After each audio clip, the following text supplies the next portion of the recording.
বিসমিল্লাহির রহমানির রহিম। আমি জয়নাল আবিদিন জামাল মিয়া শুরু করিতেছি, যিনি পরম করুণাময় ও অত্যন্ত দয়ালু আল্লাহর নামে। ধর্মপ্রাণ মুসলমান ভাই ও বন্ধুগণ, আপনাদের জন্য একটি খুশির সংবাদ, একটি খুশির খবর। ইসরায়েলে ইরানের উপর হামলা করলো, ইহুদিরা ইরানের উপর হামলা করলো, ইরানের কিছু ক্ষতিগ্রস্ত হইল। তারপর ইরানে কি করলো বন্ধুরা? ইসরায়েলের উপর পাল্টা হামলা করলো।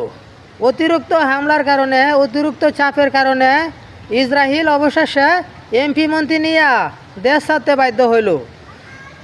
আমি জয়নাল আবিদিন জামাল মিয়া মসজিদুল আল আকসা টিভি চ্যানেলের পক্ষ থেকে প্রতিনিয়ত এরকম সুন্দর সুন্দর ভালো ভালো খবরগুলো আমি দিয়া থাকি, সংবাদগুলো আমি প্রচার করি।